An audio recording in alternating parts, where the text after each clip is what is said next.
Greetings, fellow detectives. Wizard Kitten here, bringing you our walkthrough for the 24th mystery in the Nancy Drew series, Nancy Drew, the Captive Curse. I am so excited for this game. I consider this game to be the start of what I call the modern era of Nancy Drew games. It's got kind of a different feel to it from all of the games that we've seen previously. Things are really starting to ramp up in these Nancy Drew games, and I'm really excited to play this one. I haven't played it in a little while, but have replayed it multiple times. Definitely a solid one of mine. So let's go ahead and look around at Nancy's desk. Before we begin, I do invite you to make yourself comfortable. Maybe grab yourself a tea, a little drink, maybe get a snack, get cozy. This is definitely a mystery where coziness can be a luxury, you know? All right, so let's look around. What do we got? We've got a Carnivale mask here, definitely from Phantom of Venice. As usual, you can look through Nancy's scrapbook to check out her previous cases. Here's Shadow at the Water's Edge, the case we just completed. Lots of cool, fun things in here from previous cases. We have this ship that definitely gives me Ransom of the Seven Ships vibes. That would have been the 20th mystery in the series. Some phone charms from Shadow at the Water's Edge, and the Koji and Kit comic, also from Shadow at the Water's Edge. It's kind of cool that Nancy brought that home with her. That makes a lot of sense, actually. You can always fiddle with the light here. That's always fun. And I love the condensation on the windows in Nancy's room. Like, it looks really cool. I'm not sure if they're supposed to be frosted over or what, but they're really interesting. You can look at the How to Be a Detective book if you would like a quick little walkthrough on the game controls, but let's go ahead and jump into our case file. For centuries, a fearsome monster has been stalking Castle Finster. Legend has it that once it is on the prowl, it won't return to the woods until it finds a new victim. A wealthy German investor, Marcus Bohm, has called me to Castle Finster to help him scare out the truth in this bizarre and terrifying case. All right, not a super in-depth case file, so we're going into this pretty blind. We don't have a whole lot of information to help us out, but we're going to Germany, to a creepy castle where there's apparently a monster searching for victims. Nancy, are you sure you know what you're getting yourself into? Probably not, but that's kind of how Nancy rolls. All right, so we click on our plane ticket here, and we're going to do Senior Detective as always. Germany, a long time ago. Ooh, a flashback.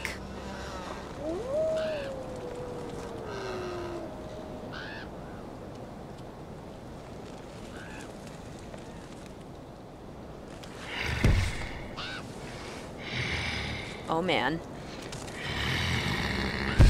Look out.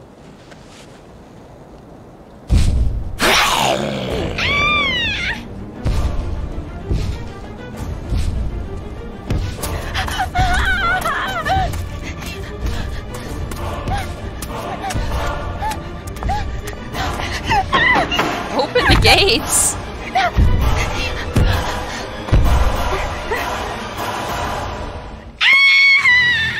Oh no. Germany present day. Oh no! It's the same gates! Run, Nancy! I don't know if we want to be here.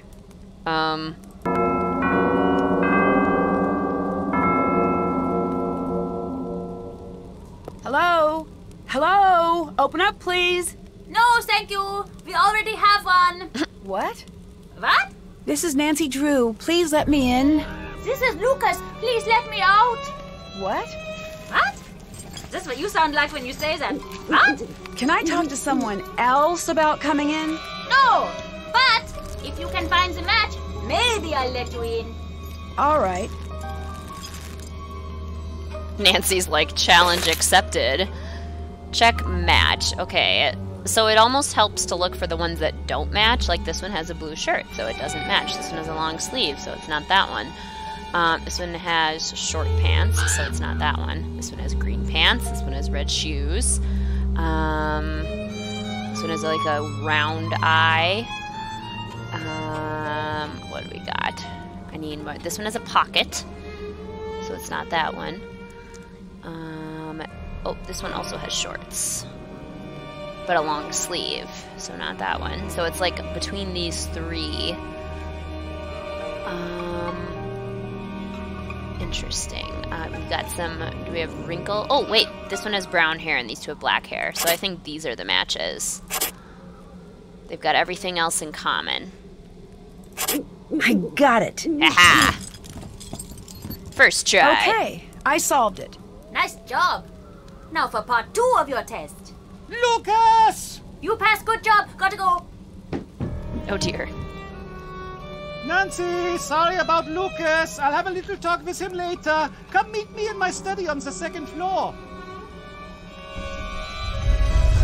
These accents, though. Love it. Can we look at anything else? No, we just gotta go right into town? Cool. Are the gates closed now? Oh, no, now they're just open. So anyone else can come in, but Nancy has to do a test. That hardly seems fair, does it?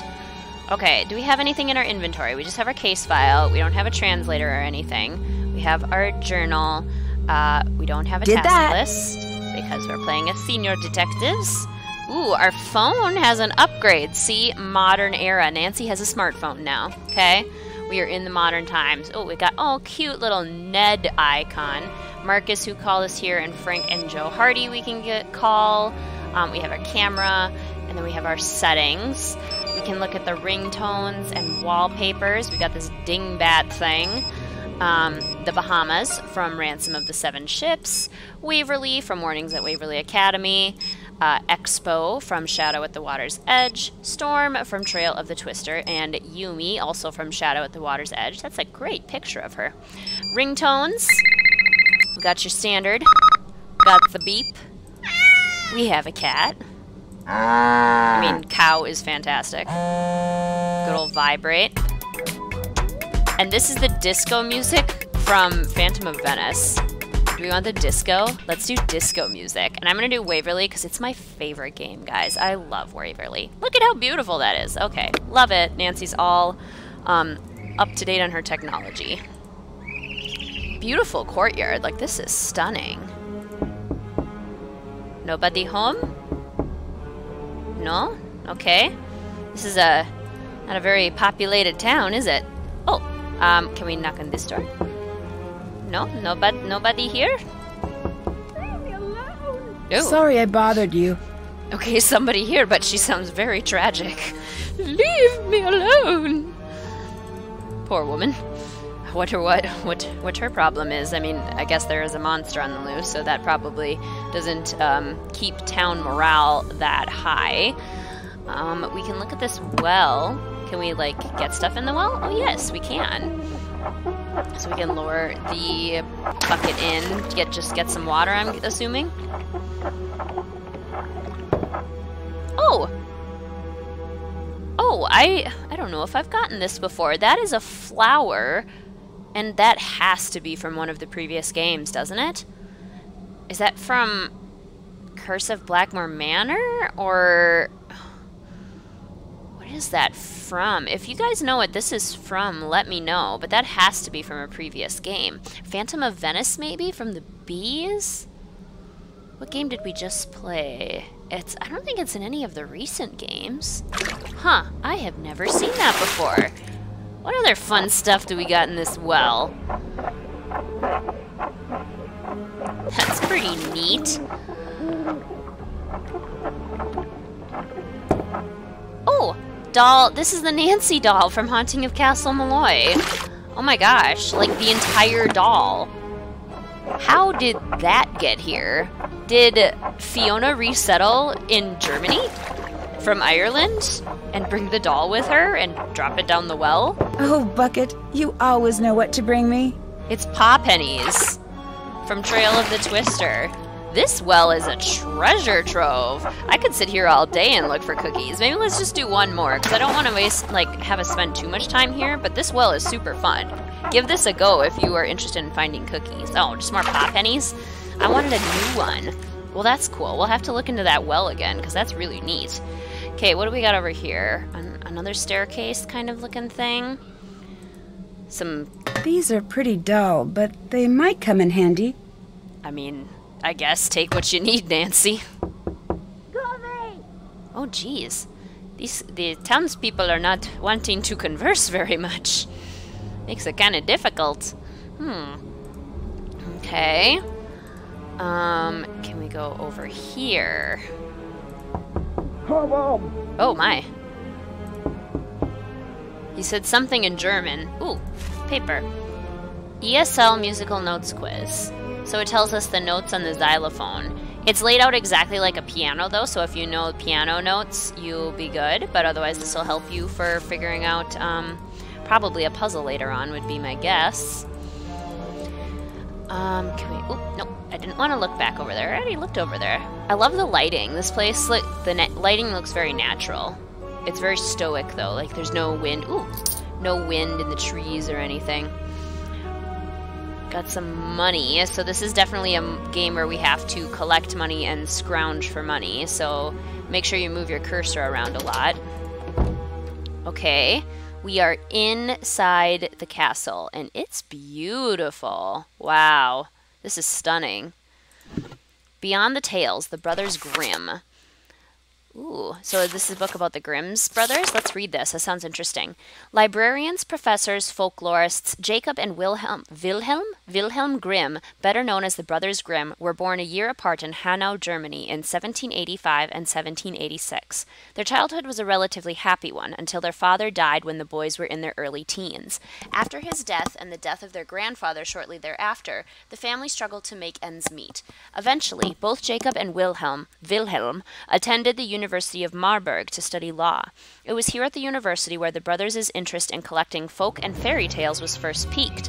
While traveling in France as a research assistant for one of the professors, Jacob became fascinated by a German manuscript of old stories he had found. Interested in keeping the tales and the culture alive, Jacob and Wilhelm began their search for other such tales. The brothers solicited help from their friends as well as trips to the surrounding countryside in order to obtain as many tales as possible. A large majority of the tales came from female acquaintances, such as Dorothea Wilde and the Hassenpflug sisters, Amelie and Jeanette. The first edition of Kinder- und Hausmärchen, Children's and Household Tales, was published in 1812 and contained 86 different tales. With the success of the first edition, the Brothers Grimm continued their search for additional tales. Though they attempted to keep the tales as true to the original telling as possible, the first edition was thought to be unsuitable for young children. As a result, each subsequent edition of the book was edited slightly in order to make the stories more suitable for all audiences. The second edition, released in 1815, contained 70 new tales, and 5 more editions followed over the years. The final 7th edition had the 210 tales still seen today. The fairy tales were not the only well-known project from the Grimms. They also started work on Deutsch Wörterbuch, a detailed German dictionary that traced the origins of German words, though they were only able to publish a small portion of the massive undertaking in their lifetimes. The dictionary was such a large project that it wasn't completed until nearly 100 years after their deaths. Jacob Grimm also invented Grimm's Law, a formula that explained how consonants changed across languages. By the end of the 1850s, Jacob and Wilhelm Grimm had received numerous honors and awards, were members of the Göttingen Seven, been librarians to the king and respected throughout the world before their deaths in 1863 and 1859. Their names live on forever as one of the foremost folktale collections of all time. Cool. So it sounds like we're going to learn a little bit about the Grimm brothers and kind of their fairy tales, which makes sense since this is a German mystery. I love that idea. Let's see. What do we have over here? There's like this clock thing. There must be a specific order to play these in. And we've got a xylophone, I think. I think it's just a xylophone unless it's got a fancy German name. But that's cool. That's very neat. There's a door over here. Is there anything else to explore in here? Can we go over here? Nothing at the table. No? No? Which way should we go? Didn't he say his office was on the 2nd floor? Maybe we should go up. Okay. Ooh, money. Beautiful artwork. Gorgeous setting. This is absolutely beautiful. Oh, disco music. Nancy, it's Ned. Hi, Ned. Sorry, the reception is a little bad here. So when are you getting in? I've got the perfect romantic getaway plan for the two of us. Took a lot of work to put together, but it's gonna be worth it. Well, there's been a hang-up. Sorry. Of course there has. Does this mean I have to cancel our plans again? Yes, but I promise I'll hurry home as soon as possible. I've heard that one before. I'm sorry I can't be more available, but I'm in the middle of something pretty important here. So what? I'll just hang out at home being bored? Nancy Drew, international sleuth, gets to go out adventuring, while Ned stays at home. Again. I'm sorry you're not having a better time. If you're not having fun, then go out and have fun. You know what? Forget that I even said anything. I can see that I'm not that important to you. So forget it. Fine. Fine. That was not great. All right. Tea time, which is great because I actually do have tea. Good Earth sweet and spicy. Anyway, tea time. I don't know how you listeners feel about Ned and Nancy as a couple, but I'm personally a Ned and Nancy fan. I absolutely ship them. I think they're a great couple. Nancy is not great to Ned in the games. She is constantly, leaving him behind, like he said, and forgetting that they have plans, and she's generally just very... she doesn't show much affection to him. He's trying really hard. He's a really good guy, but she's not giving him much to work with. It's really sad. I just wish it was better. I feel bad for Ned. He's trying so hard. Ooh, a brief history of Castle Finster. Ooh. Construction began on the castle in 1436, but it was Freiherr Amsel, the third owner, who was responsible for the castle's completion. He had purchased the incomplete property with the intent of making it into an ancestral seat that would be passed down through his family. Sadly, of his 4 children, only his daughter Elsie survived past childhood before suffering an early tragic death herself. At the hour of her death, the hands of her beloved cuckoo clock mysteriously stopped. Devastated by her loss, the Baron became a recluse in his own castle from that moment on. Upon his death years later, the castle was sold to another lord and has changed hands a few times since, but continues as a privately owned residence and entirely self-sustaining community today. The clock, which became a special symbol for the castle, remained on display until 1894 when it was damaged beyond repair. Though her time in the castle was brief, Elsie left behind a lasting legacy. It was her feminine touch that transformed the cold stone interior into something grander. Proud of her region's heritage and traditions, she wished to showcase the talents of local craftsmen and artisans by furnishing the castle with their work. Many of the original pieces purchased by Elsie are still on display, along with more recent acquisitions, such as an intricate glockenspiel, decadent velveteen hangings, and stained glass windows, the largest nearly 20 feet tall. Even today, Castle Finster continues the tradition of supporting and displaying local crafts. After the original glass-blowing facility and its subpar safety measures accidentally burned down in 1923, a new updated glass hot shop was built to maintain the tradition. The new studio even allows residents and visitors to watch as glass artisans work on commissioned pieces. From Elsie to present day, the castle community remains proud of their unique heritage and culture and gladly put it on display for all the world to enjoy. Very interesting. It sounds like there's glass blowing in the castle. There's a big old bee on that desk. Not sure how important that is, but I sure will find out. Bürgermeister. Aha! What are you doing? Oh, he was totally playing with things. Are you playing with toys? You must be Nancy, yes? That's right. I'm here to help you take care of the monster sightings. There is certainly no monster, Fraulein, and there have been no monster sightings. Everything is fine. There is no need for alarm. We have a huge monster problem here, literally and also figuratively. The monster is huge, and it is also a huge problem. I need your help. Why are you doing that? Doing what? Talking so loudly. Who is listening in? I am the Bürgermeister, Nancy. If I appear to be scared, how will everyone feel? The last thing I need is the castle newspaper picking up on how bad things are. The castle has its own newspaper? Of course. Doesn't yours? I don't really live in a castle. How do you protect yourself from peasant uprisings? It's never really been an issue. Can you tell me a little bit about this monster? What? You want details? It's a monster. It is monstrous. Get rid of it, please. And thank you. It's not terribly helpful. Can you catch me up on what's been happening with these monster sightings? The castle is emptying out. I've never seen people be this nervous. You've got to get to the bottom of this quickly. Again, not super helpful. What has happened with the monster so far? I don't know. I've heard all sorts of things. Magda saw him out in the woods last week. She was out gathering herbs after a rainstorm. She drops her basket, and when she looked back up, she saw him standing there. She was sure she was going to get it, but the monster just walked away. Where is Magda? Can I talk to her? You can try, but good luck with that. She's bolted her door, and she hasn't come out since that night. Come to think of it, you should leave her alone. Maybe that's whose door I knocked on. I just want to ask her a few questions. I know exactly what you want to do, and I'm telling you that you need to leave her alone. Who's Lucas? Lucas is the castle's other monster. What do you mean? He's the head of security's son, so he's always wandering around, meddling, talking, endlessly talking, chattering away about some inane thing. It never ends with that one. How could someone who knows so little talk so much? The talking is more annoying than all of the pranks. I like your lederhosen. Yes, get it out of your system now, Fräulein. What do you mean? No one likes lederhosen. Look at these. All of these straps and hooks and what have you. It's like I can't be trusted to keep my shirt on. Do you know how long it takes me to put these on in the morning?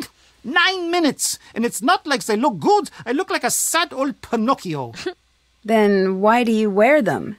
It's part of Marcus's Bavarianization of the castle. He wants to give tourists a more authentic experience when they come here. It sounds like you're not a fan of that idea. I grew up here. I know authentic. If he wanted authentic, he should have come to me instead of stuffing the castle full of idiotic tourists. No offense to you and your fanny pack-wearing, loud-talking country people. It sounds like you don't like tourists. We have no business having tourists here. It isn't right. Earlier, you hid some things when I came in. Were they dolls? Fräulein, these are not dolls. Okay, what are those items? These are injection-molded, professionally crafted, physical, tactical, multi-directional, place-holding avatars. Oh, right. Therefore, a fully immersive, strategic, map-inclusive campaign tabletop set I've built. Okay, I know those words, but that is the extent of what I took away from that sentence. You Americans would call it a game. Oh, yes, we would call it that. But that is because in the rest of the world, games are not taken seriously. Here, we take games very seriously. Very seriously. That is why German board games are the best in the world. They are? Yes, they are. Just so you know, many of the most popular games throughout the world actually were created in Germany. And now I'm working on creating a new game. When it is done, it's going to turn the strategy world on its ear, which, now that I think about it, as an expression, does not make a great deal of sense. Why's that? Because why would it be on its ear? This is preposterous. No, the other thing. Why is this game so important? You'll have to see. Tell me you'll play. It's not perfect yet, but it's pretty great so far. At least that is what I think. But you should be sure to tell me what you think. Don't be shy. I can always use constructive criticism. Sure, I'd love to. Great! It's called Raid. The game is very simple. It's just about using the best strategy and, of course, finding the coolest looking character. Ready? I'll play blue if you play the other two colors. Oh, excellent. All right, I think we will play Raid in our next episode. Thank you so much for watching, fellow detectives, and I will see you soon.